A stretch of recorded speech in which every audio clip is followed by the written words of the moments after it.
Welcome back to Fox Explainer. Today I am going to show you a 2003 American horror film called 1408. Spoilers ahead. Don't forget to subscribe to my channel for more content like this. Watch out and take care. On a rainy night, a man named Mike Insulin drives his car around looking for an inn that people say is haunted by the ghost of a woman. When Mike gets to the inn, he talks to the couple who owns it. They tell him that the attic is the most scary part of the house.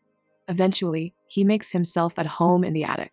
He stays up all night to find out if anything supernatural is going on. To his disappointment, nothing happens. The next day, he goes to a nearby library to sign books. Since not many people are interested in occult writing, his book signing was over before it should have been. Before Mike signs, he is asked a few questions. He tells his fans that he doesn't believe in scary things and that he evaluates supernatural things even though he doesn't believe in them. One day, he reads some letters in a cafe. He finds an anonymous postcard with a picture of the New York City Hotel, the Dolphin on Lexington Avenue, and the message, "Don't enter 1408. Mike sees this as a challenge and calls the Dolphin Hotel to ask for room 1408. When he calls, he talks to a man who tells him that the room is not available. He asks the person on the other end of the line if he can book it on a random day. No matter what day Mike picks, the other person tells him it's not available and hangs up. Mike calls his publisher, Sam Farrell, and asks if he can check in at the Dolphin. After that, Sam asks the author if Mike is still sure he wants to go to New York after all that happened there. It turns out that Mike and his wife Lily have grown apart since their daughter Katie died. Mike goes to New York soon after to check in at the Dolphin. Gerald Allen, the manager of the hotel, asks Mike to come to his office so they can talk. Allen does his best to convince the author not to go to room 1408. He tells Mike that in the last 95 years, no one has stayed in room 1408 for more than an hour, and that 56 people have died there so far. Allen tries to stop Mike from doing what he wants by letting him look at everything in the hotel manager's office. Even though Allen wants to help, Mike insists and threatens to sue the hotel, so reluctantly, preparations are made. Allen gives him the room's key and tells the author that electronics don't seem to work in that room. He then walks the guest to the elevator and tells him that the sheets and lights in room 1408 are changed once a month in pairs. After Mike is told one last time not to do it, he completely ignores it. He keeps walking down the hallway as he looks at the book with pictures of the people who died in that room. He goes back into the room later, expecting something scary to happen. He is disappointed to find that it is just a normal hotel room. Mike talks about the room's boring look and lack of supernatural behavior on his mini cassette recorder. He walks around the room and then goes to the bathroom. He gets a few pieces of paper towel to wipe off his sweat, and then he goes to bed. He begins to talk about the paintings on the walls. After that, he goes to the window and starts recording what the view looks like from the room. The clock radio starts to play a song called "We've Only Just Begun All of a Sudden." Mike tries to explain away the sudden things that just happened, like the roll of toilet paper he just broke. He goes to the thermostat to try to change the temperature of the room, but it doesn't work. He calls room service, and they tell him that someone will be there right. Later, Mike goes around the room with a UV light lamp and sees blood splatters and prints of people who had been killed in the room. When he turns on the lights again, he sees that one of the paintings is hung wrong. The engineer knocks on the door, but he knows the room isn't what it seems to be and is determined not to go in. After telling Mike how to fix the thermostat, he leaves. When Mike sits down on the bed, the clock radio turns on and plays the same song, which surprises him. When he tries to turn it off, the digital screen shows a countdown that starts at 6 o'clock. He hears a very sharp sound all of a sudden and starts to lose his hearing. He looks out the window to see if he can hear anything, but he can't. He hurts his hand when the window shuts on him suddenly. He tries to wash off the blood, but all of a sudden, the sink starts pouring out hot water, which hurts his wound even more. When room service calls, he gets angry that the woman on the other end of the line doesn't take him seriously.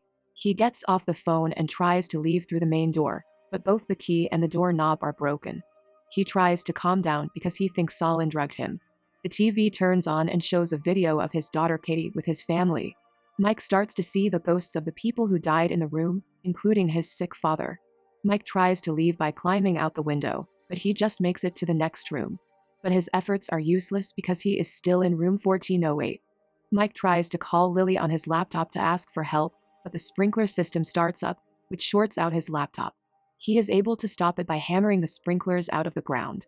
He tries to get into the room through the vents. Every time he tries to look inside a room, A memory from his past comes back to him. Mike is being chased by a dead body, but he is able to get away. The author ends up in the same place he did. He opens the fridge to look for alcohol, but as soon as he does, he keeps seeing things even though he is stuck in the room. He has a flashback to when he lost his daughter, and he gets angry at himself and at Lily for not being able to help more. The temperature in the room drops below zero, and ice and snow cover everything inside. He starts to make fire by burning the pictures and anything else he can find. He starts to lose hope as he keeps getting colder by the minute. The laptop starts working again all of a sudden. He can hear Lily calling his name. When Mike asks if she has called the police, Lily tells him that the police are in room 1408 but no one is there. Mike's double shows up in a video chat window and tells Lily to come to the hotel room herself. This gives Lily hope that she and Mike can get back together. The double gives Mike a sneaky wink after Lily leaves. Mike breaks a picture of a ship in a storm because the room is shaking so hard. The broken picture lets out water, which floods the room. He comes to on a beach and remembers an accident he had while surfing. He wakes up in a Los Angeles hospital bed. He is happy to find out that he is nowhere near New York. Lily tells Mike that she has never heard of the Dolphin, a hotel where Mike keeps saying he was stuck. Mike and Lily get back together in the end. Lily tells him to write a book about what happened in 1408 while they are having dinner. He thinks it was all a dream. His life goes on from here, and he does the things he usually does. After checking his mail, he realizes that he is reading the same letters he read on the day he got the anonymous letter telling him not to go to the Dolphin. He talks to Sam and says that he is sure about his new book. Sam is looking forward to reading it. He finishes getting the whole manuscript printed so that he can send it out later. He goes to see his father in a nursing home sometime after that. He wants to know how his father is doing, and he also wants to tell his father what is going on in his life now. When he goes to the post office to send the manuscript to his publisher, he sees people from the Dolphin Hotel working on a building. When he turns around, he sees them. The workers then start to tear down the walls and carpets of the post office, which shows that Mike is still stuck in the rubble of 1408. Katie's spirit makes its way to him, and he is given the opportunity to spend one final moment with his daughter before she passes away. However, when she has taken her last breath, he is dealt an additional blow that is just as painful. When the countdown is eventually over, everything in the room goes back to as it was before, and the clock radio returns to its normal setting of 6 o'clock by itself. When he hears the phone ring, he picks it up and answers it. Mike receives a phone call from the person who runs the hotel. Mike inquires as to the reason why he has not been removed yet, and she tells him that guests have free will. He has the option of reliving the previous hour in its entirety, or he can use their expedited checkout system. Mike is confused as to why he has not been eliminated yet.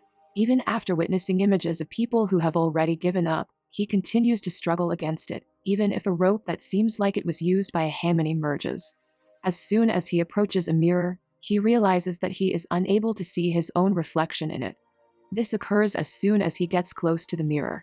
When asked if he is ready to check out of the hotel over the phone, Mike gives a straightforward answer of no when asked if he is prepared to do so. Mike immediately concocts a Molotov cocktail upon reaching the conclusion that he will not continue to run, and then he sets the area on fire. It appears that everyone has left the motel.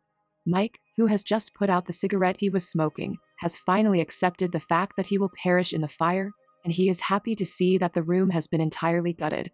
During the time that Lily and Mike's publisher Sam Farrell is present at Mike's burial, Olin initiates conversation with him. He makes a number of unsuccessful attempts to deliver to her a box that is supposed to contain Mike's personal effects, one of which is the recording recorder. Olin states that the room was effectively demolished, and that it will not constitute a harm to anyone else moving forward. He says this in the following sentence: "The room will not pose a threat to anybody else." After some time has passed, he makes the decision to play the tape in his car, and he is surprised to hear Katie's voice on the cassette. This makes him feel uncomfortable. He looks around behind the car and sees a young girl in a dress walking about on the grass of the cemetery and calling out to someone as if she is lost. Olin is taken aback when he adjusts his mirror and sees Mike's burnt remains in the back seat of the vehicle. After that, he sees the same girl walking away with her father while holding hands with her father. This takes place after the previous event. The preceding event concludes before this one begins. After Olin has completed placing the tape recorder back in the box in which it was originally packaged, he will then get in his car and drive away. there is a possibility that the ghost of Mike can be seen puffing on a cigarette while looking out the window of the other room in 1408 that was just gutted. This takes place at the same time as what is going on in the other room. He was about to enter the house when he overheard his daughter yelling for him as he approached the front door. Instantaneously, he disappeared without leaving a trace. That's all for now. I hope you enjoyed the video. Subscribe for more and hit the like button to help me out, and also leave a comment if you want me to explain your favorite film. Until next time, take care.